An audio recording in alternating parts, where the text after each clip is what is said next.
मेरी 4 बीवियाँ बाँझ थी और मैं बहुत ही अमीर तरीन मर्द था। मेरी उम्र 40 साल हो गई थी और मुझे औलाद की शदीद ख्वाहिश थी। एक दिन मेरा दोस्त मुझे कोठे पर ले गया और कहा कि यहाँ एक लड़की पैसे लेकर बच्चा पैदा कर देती है। मैं राजी हो गया। जब मैं इस लड़की के पास गया तो मेरे सर पर आसमान गिर पड़ा, क्योंकि मैं बहुत अमीर था और 4 शादियां कर ली, लेकिन औलाद ना हुई। फिर एक दोस्त ने कहा कि तवाइफ पैसे लेकर बच्चा पैदा करके देती है। मैंने इस औरत को घर बुलाकर इसका निकाब उतारा तो मेरे औसान खता हो गए, क्योंकि मैं अपने दोस्त के साथ जिस जगह आया था वहाँ की रातें जागती थी और दिन सोते थे। हर तरफ गानों की आवाज और ढोलक की ताप के साथ घुंघरू की आवाजें भी आ रही थी। मैं अपने दोस्त के हमरा तेजी से कदम उठाता हुआ जा रहा था। इस वक्त मेरा दिल बहुत तेजी से धड़क रहा था। मैं अमीर शख्स था, मेरे पास दौलत की कोई कमी नहीं थी, लेकिन ये भी सच था कि मैं अयाश प्रस्त हरगिज नहीं था। बाजार हुस्न से मुझे कोई गर्ज ना था, बल्कि मैं तो गर्दन नीचे करके चल रहा था, कहीं मुझे कोई पहचान ना ले, क्योंकि मेरा शुमार इस्लामाबाद के बड़े बड़े बिजनेसमैन में से होता था। मुझे तो अपनी इज्जत के लाले पड़े हुए थे। ये मेरी बहुत बड़ी मजबूरी थी जो कि मुझे यहाँ ले आई। काफी पुरानी इमारतें थी, छोटी छोटी गलियां थी। हर 2 मंजिल इमारत से नाच गाने की आवाजें गूंज रही थी। इमारतों के बाहर मुंह में पान दुबाए इस कोठे की दलाइल खड़े ग्राहकों को अपने कोठे में जाने का कह रही थी। साथ ही बेपाक से जुमले बोल रही थी, साहिब हमारे कोठे को इज्जत बख्श के तो देखो, आपकी तबीयत हशाश बशाश हो जाएगी। ये सब बातें सुनकर खौफत और शर्म से मेरा चेहरा सुर्ख हो गया था। मैंने कभी ऐसी गुफ्तगू नहीं सुनी थी। लगता था जैसे कोई कारोबारी कपड़े का बाजार हो और दुकानदार अपनी चीजों की तारीफ करके इसे बेच रहा हो। क्या औरत इतनी सस्ती है और मामूली सी चीज थी। बहरहाल मैं दिल ही दिल में दोस्त की बात मानकर बहुत पछताता आ रहा था। मुझे यहाँ आना ही नहीं चाहिए था। ये बहुत बड़ी गलती थी। मेरा जी चाह रहा था कि मैं यहाँ से वापस चला जाऊं। कि जब एक कोठे के पास जाकर मेरे दोस्त नुमान के कदम रुके थे। इससे पहले कि मैं इनकार करता, नुमान ने मेरा हाथ पकड़ा और इस इमारत की सीढ़ियां चढ़ने लगा। सीढ़ियां सीमेंट की बनी हुई थी। सीढ़ियों की दीवारों पर पान के दाग लगे हुए थे। अजीब सी बदबू फैली हुई थी। हम लोग ऊपर गए तो सहन में सफेद चांदी बिछी हुई थी और शराब और गुलाब के फूलों का मिलकर एक अजीब सी बू का एहसास मुझे हुआ था। सामने सफेद चांदनी पर सुर्ख रंग के तकिए पर टेक लगाए शाकीन इस लड़की का रक्स देख रहे थे। वो लड़की पाँव में घुंघरू पहने गीत और कानों के धुनों पर रक्स कर रही थी। सामने कोने पर हारमोनियम और ढोलक वाले बैठे थे जो अलग से ही अपना एक राग बजा रहे थे। सामने तख्त पर एक अधीर उम्र खातून मुंह में पान लिए इस लड़की के रक्स को देखते हुए पांव फैला रही थी। मुझे वहां का माहौल देखकर वहशत सी हुई। मैंने नुमान से कहा कि चलो यहाँ से, मुझे यहाँ कोई बात नहीं करनी। तो वो कहने लगा, अरे मर्द बनो, क्यों इतना घबरा रहे हो। इसे कहकर वो मुझे इस तख्त पर बैठी औरत के पास ले गया। वो शायद नुमान को जानती थी। मुझे इसके साथ देखकर सर से पांव तक नुमान से आंखों के इशारे से पूछने लगी, ये कौन है। नुमान ने कहा, मेरा दोस्त है, इसे हुस्ना से मिलवाओ, औलाद चाहिए इसे। इसने इधर मेरे आने की फौरन असल वजह बता दी। इस औरत ने पहले गुलदान में पान की पीप फेंकी, फिर मुझे देखने लगी, कहने लगी, बैठो मियाँ, यूं खड़े खड़े तो बात नहीं होगी ना तुमसे। मैं वहाँ रुकना ही नहीं चाहता था, बस मेरी मजबूरी और बेबसी मुझे यहाँ ले आई थी। मैं तख्त के कोने पे जाकर बैठ गया। वो कहने लगी, देखो साहिब, मैं पैसों में कमी नहीं करती। पूरे साल लड़की मेरे काम की नहीं रहती। तेरे बच्चे को अपने वजूद में पालेगी तो जाहिर है कमा कर तो नहीं देगी ना, इसलिए 10 लाख लूंगी। आधी रकम पहले देनी पड़ेगी। मेरा दिल अब भी अंदर से बेचैन था। मैंने एक नजर नुमान को देखा तो मुझे इत्मीनान दिलाने लगा। मैंने कहा कि मैं लड़की को यहाँ नहीं रखूंगा। वो कहने लगी कि 15 लाख। मैंने जेब से अपनी चेक बुक निकाली और 15 लाख का चेक इसे दे दिया। मेरे लिए पैसों का कोई मसला नहीं था। इस औरत की आंखें फटी की फटी ही रह गई जब मैंने इसे 15 लाख का चेक दिया। फिर वो मुझे देखकर मुस्कुराने लगी। फिर इसने एक लड़की को पुकारा,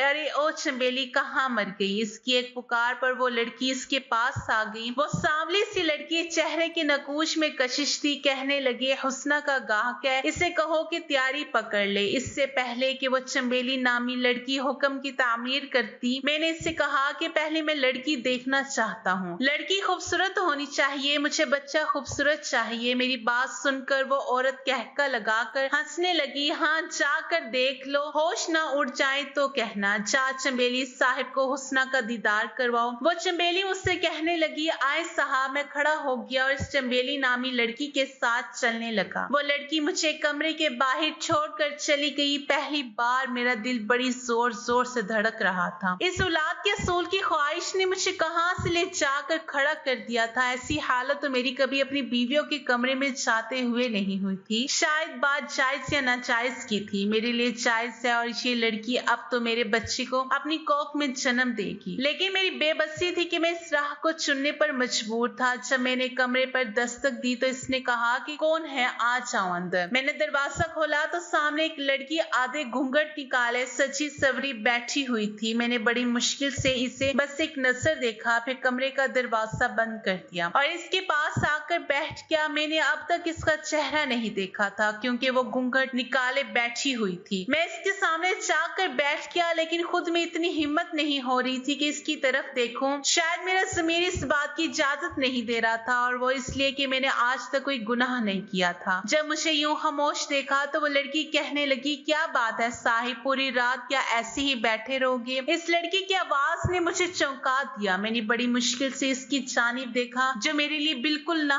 महरम थी। देखे, मैं इसकी कीमत दे चुका था। मैंने बामुश्किल ही अपने हाथों से इसका घूंघट उठाया और जैसे ही इसके चेहरे की तरफ देखा तो मेरे होश उड़ गए थे। वो तो मैं एक दौलतमंद अमीर कबीर शख्स था, बाप दादा की करोड़ों की जायदाद का अकलौता वारिस। मेरी बदकिस्मती ये थी कि मैं बे औलाद था। मैं खानदानी रईस था। मेरी पहली शादी मेरे वालिदैन की पसंद से हुई थी। मेरी बीवी मेरी फुफोजात थी। उम्र में मुझसे 7 साल बड़ी थी, लेकिन इखलाक की बहुत अच्छी थी। मेरी शादी को 10 साल हो गए, लेकिन औलाद ना हुई। दुनिया जहां से मैंने आमना की इलाज करवाया, मगर वो मुझे औलाद ना दे सकी। मैंने अपने भी सारे टेस्ट करवाए, कहीं मुझ में कोई कमी ना हो, लेकिन मेरी बीवी बांझ थी। 10 साल का अरसा गुजरने के बाद मैंने आमना से कहा कि मुझे दूसरी शादी करनी है क्योंकि मुझे औलाद चाहिए। मेरी बात सुनकर चंद दिन तो बहुत रही, फिर इसने मुझे दूसरी शादी की इजाजत दे दी। लेकिन फिर तो जैसे वक्त ऐसे ही गुजरने लगा जैसे 5-5 साल में मैंने अपनी 4 बीवियों के साथ गुजारा, लेकिन मुझे औलाद ना हुई। 25 साल मैंने शादीशुदा जिंदगी के गुजारे थे। मेरी उम्र अब 40 साल की हो गई थी। मैं अपनी बीवियों का इलाज करवा करवा के थक चुका था। न जाने मसला क्या था। हर बार मेरी रिपोर्ट ठीक आती, बस बीवियां ये सलाहियत नहीं रखती थी। कभी कभी मेरी अकल इस बात को तस्लीम ही नहीं कर पाती थी। मसला एक बीवी में होता है तो समझ में आती, चारों बीवियों में एक ही मसला था। बहरहाल मैं 5वीं शादी नहीं कर सकता था, इसलिए मुझे अपनी एक बीवी को छोड़ना था। लेकिन मेरी सारी बीवियां ही नेक और बहुत अच्छे अखलाक की मालिक थी। मैं कैसे इनमें से किसी एक के साथ ज्यादती करता, लेकिन उम्र के जिस हिस्से में मैं पहुंच चुका था, आगे बुढ़ापा ही बुढ़ापा था। इसलिए अब तो मुझे औलाद जल्द अज जल्द चाहिए। मैंने इसी सिलसिले में जब नुमान से बात की तो इसने मुझे ये रास्ता बता दिया जो सरासर गुनाह का था। पहले तो मैंने फौरन से इनकार कर दिया। मैंने कहा कि मैं खानदानी शरीफ इंसान हूँ, एक तवाइफ से क्यों औलाद पैदा करूंगा। वो कहने लगा कि फिर एक बीवी को तलाक दे दो, तुम्हारी पहली बीवी भी अब बीमार रहने लगी है। नुमान की बात सुनकर मैंने कहा कि इस वक्त ही तो इससे मेरी सबसे ज्यादा जरूरत है, मैं इसे क्यों छोड़ दूं। वो मुझसे कहने लगा कि फिर अपनी उम्र देख लो, बुढ़ापे में तुम कदम रख चुके हो। बस वक्त गुजरने के साथ साथ औलाद होने के चांसेस भी कम हो जाएंगे। बात तो नुमान की ठीक थी, मुझे औलाद चाहिए थी। नुमान कहने लगा कि जो मैं बता रहा हूँ इससे तुझे बच्चा भी हो जाएगा और तुम्हें 5वीं शादी भी नहीं करनी पड़ेगी। फिर तुम दुनिया को कह देना कि 4 बीवियों में से किसी एक से बच्चा हुआ है, किसी को कुछ भी खबर नहीं होगी। मैं काफी दिन तक इसी बात पर सोचता रहा। औलाद का असूल इस वक्त मेरे लिए बहुत जरूरी था, वरना मेरा नाम लेने वाला भी कोई ना होता। पहले तो मेरा जी चाहा कि मैं अपनी बीवियों से मशवरा करता हूँ, लेकिन जाहिर है मुझे कभी भी ऐसा मशवरा नहीं देगी। मैं बेहद परेशान था। इन्हीं दिनों में अपनी औलाद के असूल के लिए भी परेशान था, और दूसरी तरफ मेरी पहली बीवी पहले से भी ज्यादा बीमार रहने लगी थी। मैंने अपनी बाकी बीवियों से इजाजत ली और ज्यादा वक्त पहली बीवी को ही देने लगा। खुद से 3 सौतने भी इसने बर्दाश्त की थी, लेकिन मेरी बीवी में ये बात थी कि लड़ाई झगड़ा बिल्कुल नहीं था। आपस में मिलजुल कर रहती थी। फिर मैंने शादी के मामले में अब तक कम उम्र लड़की का इंतखाब नहीं किया था। मेरी बाकी तीनों बीवियां भी अच्छी उम्र की थी, कोई यतीम, कोई तो बेसहारा। मैंने शादी ऐसी ही लड़कियों से की थी ताकि इन्हें सहारा भी मिल जाए और मुझे औलाद। लेकिन किस्मत का अजीब ही खेल था कि चारों ही बीवियों में मसला था, लेकिन मुझ में नहीं। मैं बेहद परेशान था। मैं किसी भी बीवी को छोड़ना नहीं चाहता था, लेकिन जो नुमान ने रास्ता बता दिया, इससे भी मेरा दिल नहीं मान रहा था। लेकिन बहुत सोच विचार के बाद मैंने आखिरकार इस फैसले पर पहुंच ही गया कि नुमान की बात मान लूं, इसमें कोई हर्ज नहीं। इसलिए इसके साथ कोठे पर आ गया। लेकिन जब मैंने इस लड़की को देखा तो मेरे होश उड़ गए थे। इसे देखते ही मैं कमरे से बाहर निकल गया, फिर इस कोठे पर नहीं रुका। नुमान ने मुझे पुकारा और पुकारता रह गया, पूछता रहा कि अली तुम्हें क्या हो गया है, लेकिन मैंने कोई जवाब नहीं दिया। तेज कदमों से इस बाज़ारे हुस्न से निकलकर अपनी गाड़ी में बैठ गया। मैंने नुमान के आने का इंतजार नहीं किया था। ड्राइवर से कहा कि घर चलो। पूरा रास्ता मैं बेचैनी से काटता गया। एक पल मुझे चैन नहीं आ रहा था। घर आकर मेरी बेचैनी बददस्तूर कायम थी। मैं आज किसी भी बीवी के कमरे में नहीं जा पाया था। ड्राइंग रूम में बैठा सिगरेट पीता रहा।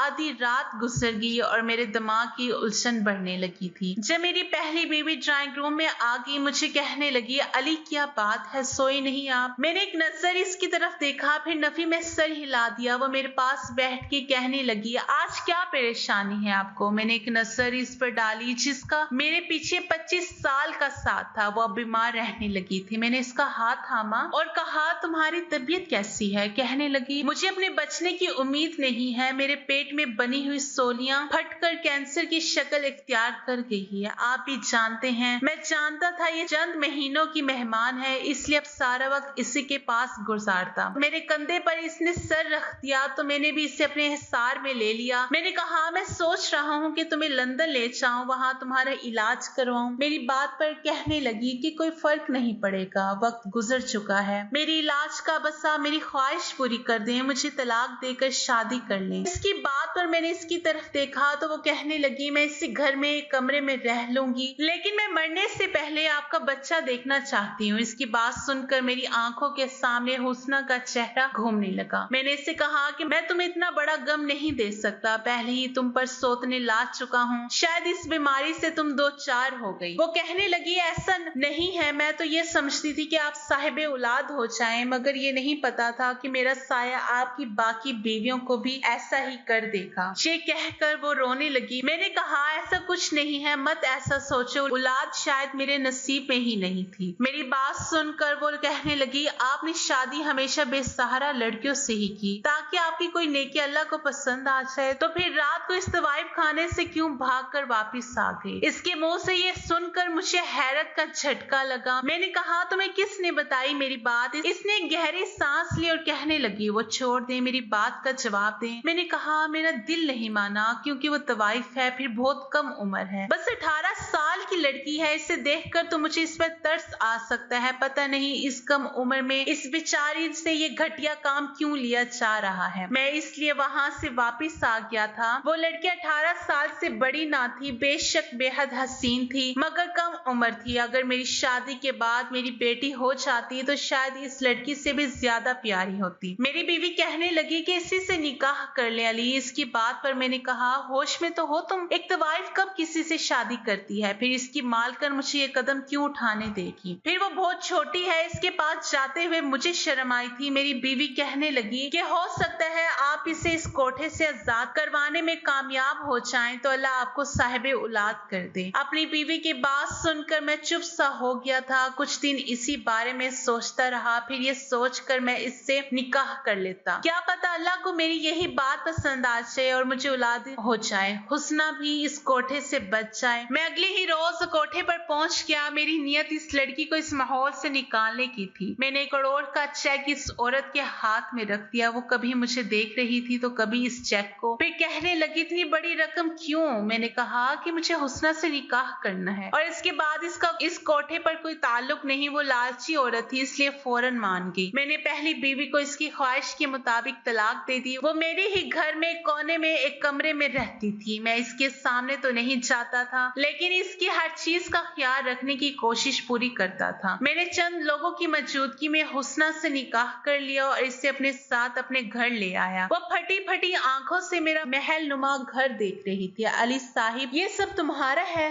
तुम तो बहुत अमीर हो, मेरे साथ साथ तो बहुत कुछ खरीद कर रखा है। मैं उम्र में इससे बहुत ज्यादा बड़ा था। इसका लहजा सुनकर मुझे बुरा सा लगा था, क्योंकि मैं इसका गाहक नहीं बल्कि शौहर था। मैंने अपनी तीनों बीवियों से हुस्ना का तारुफ करवाया, फिर इससे अपनी पहली बीवी से मिलवाया। आखिर में मैंने अपने तीसरे नंबर की बीवी से कहा कि वह इससे मेरे कमरे में छोड़ आए। वो कमरे में छोड़ आई। मैं ड्राइंग रूम में सिगरेट पी रहा था। न जाने क्यों कमरे में जाने की मेरी हिम्मत नहीं हो रही थी। मेरी पहली तीनों बीवियां बाकिरदार नेक सीरत की मालिक थी और ये लड़की इसकी जिंदगी में आने वाला मैं पहला मर्द ना था। हमदर्दी अपनी जगह, लेकिन एक बीवी के रूप में कबूल करना आसान काम नहीं था। लेकिन औलाद की खातिर मैं ये कड़वा घूंट भी पीने को तैयार था। मैंने सोचा शायद अल्लाह को मेरी ये नेकी पसंद आ जाए। मैं अपनी हिम्मतों को जमा करके कमरे में गया। इस वक्त तक हुस्ना सो चुकी थी। वो बहुत ही कम उम्र थी। बेशक मैंने 4 शादियां की, लेकिन इतनी छोटी और कम उम्र लड़कियां इनमें से कोई भी नहीं थी। मैंने फिर इसे भी सोने दिया और खुद भी सो गया। सुबह जब मेरी आंख खुली तो हुस्ना मुझे बड़ी हैरत से देख रही थी। मैंने रात से कुछ नहीं कहा था, शायद इसलिए मुझे यूं हैरत से देख रही थी। मैंने उठकर इससे कहा कि वो नाश्ता कर ले, रात में इसने कुछ ठीक से नहीं खाया। ये कह के मैं कमरे से बाहर निकल गया। कुछ देर बाद हुस्ना भी बाहर आ गई। मेरी बाकी बीवियों के साथ नाश्ता किया। मेरी आदत थी कि मैं बारी बारी सब बीवियों को अपने हाथ से एक एक निवाला जरूर खिलाता था। चारों बीवियों के साथ मैंने आज तक इंसाफ वाला मामला ही रखा था। चंद दिनों में मैंने हुस्ना से किसी किस्म का कोई रिश्ता कायम नहीं किया। हाँ, इससे अच्छे से बातचीत जरूर की थी। चंद दिन ही गुजरे थे कि मुझसे कहने लगी, साहिब मुझे ये बताएं कि आपने इतने पैसे देकर मुझे खरीदा क्या? मैं इसके मुंह से ये बात सुनकर हैरान हो गया था। मैंने कहा, ये बात क्यों की तुमने? मैंने तुम्हें खरीदा नहीं है बल्कि तुमसे निकाह किया है। मुझे इसकी ये बात बुरी लगी थी तो कहने लगी, मैं जानती हूँ निकाह से पहले 1 करोड़ की रकम आपने अदा की है। मुझे तो लगा था कि आप एक रात भी सब्र नहीं करेंगे, मुझसे अपने पैसे वसूल करने की कोशिश करेंगे, लेकिन आप तो। मैं इसकी बात सुनकर हैरान हो गया। इसकी बात पर मुझे शदीद गुस्सा आने लगा और वो मजीद ऐसे ही कुछ बोलती तो शायद मैं इसके मुंह पर थप्पड़ ही जोर से मार देता, लेकिन वो चुप हो गई थी। मैंने कहा, तुम मेरी बीवी हो, समझी, कोई बाजारू नहीं। ऐसी बात मुझसे मत करना। और ना चाहते हुए मेरा लहजा बुलंद हो गया। मुझे गुस्से में देखकर वो कहने लगी, हम सब ऐसे ही बातें करते हैं साहिब। मैंने तो होश संभालते ही मर्द के ऐसे ही रुख देखे, नोच खाने वाले, जुनूनी बर्बियत का निशाना बनाने वाले भूखे कुत्ते जैसे। मुझे हैरत होती है कि आप कैसे मर्द हो जिसने मेरी सबसे बड़ी कीमत अदा की हो, लेकिन पहली रात मुझे सुकून से सोने दिया। मुझे हैरत हुई, वरना मैं तो तेज बुखार में भी कोई मुझे बख्शता नहीं था। यही कहते थे कि तेरी कीमत इसलिए नहीं भरी कि तेरा बुखार का लिहाज करें। ये कहते हुए टिप टिप आंसू इसकी आंखों से गिर गए थे। फिर इसने अपनी बाजू दिखाई। बाजू बुरी तरह सिगरेट के निशानों से जली हुई थी। ऐसी बेबसी देखकर मैंने जोर से आंखें बंद कर ली। कहने लगी, ये देखें तो आप मेरे साथ ये सब करते हैं। मैंने तो आज तक मर्द को ऐसे देखा है, लेकिन तुम न जाने कैसे हो, सब में से अलग ही हो। मुझे खरीद कर भी तुमने मुझे इस्तेमाल नहीं किया। मैंने कहा कि तुम मेरी बीवी हो और अल्लाह ने बीवी के साथ नरमी का मामला करने का हुक्म दिया, और तुम तो हो भी कम उम्र, नाजुक सी। मैं समझ नहीं पा रहा था कि मैं तुम्हारे पास आऊं। बहरहाल एक रात में हुस्ना की संगत ने मुझे तड़पा के रख दिया। इसके वजूद पर लगे घाव देखकर मेरा दिल छुरी से कटने लगा था। 18 साल की लड़की के साथ जो जुल्म किए गए थे बिल्कुल गैर आसानी थे। बहरहाल वक्त के साथ साथ हुस्ना के जख्म भी भरने लगे और मुंह से कहती है, आपने मुझे बदकार को निकाह के रिश्ते से मुतब्बिर बना दिया। वो मेरे अखलाक और मोहब्बत से बहुत मुतासिर थी। आहिस्ता आहिस्ता इसकी जुबान भी ठीक होगी। वो मुंह से अदब से बात करने लगी। मेरी शादी के चंद महीने बाद ही मुझे वो खुशखबरी मिल गई जिसकी मैंने बहुत दुआएं की थी। हुस्ना उम्मीद से थी और मुझे तो अपने कानों पे यकीन नहीं आ रहा था। मैं अपने रब के हजूर सजदे में रो रो कर शुक्र अदा करने लगा। 9 महीने तक मैंने हुस्ना का बहुत ख्याल रखा, बल्कि इसे बिस्तर से पांव तक नीचे नहीं उतरने दिया। लेकिन जब डिलीवरी का वक्त करीब आया तो मैं लेबर रूम के बाहर बहुत ही बेचैनी से चक्कर काट रहा था जब लेडी डॉक्टर आई और बेहद परेशान थी। मुझसे कहने लगी कि आपकी बीवी की हालत ठीक नहीं है, या तो हम माँ को बचा सकते हैं या फिर बच्चे को। ये सुनकर तो मेरे होश ही उड़ गए थे। मुझे इतने अरसे बाद औलाद की खुशी मिल रही थी, लेकिन मेरे सामने एक आजमाइश खड़ी थी। इस वक्त मेरी हालत क्या थी और क्या हो सकती थी, ये वही शख्स जान सकता था जिस पर यह सब बीता हुआ था। मैंने अपनी आंखें बंद कर ली। मैंने कहा,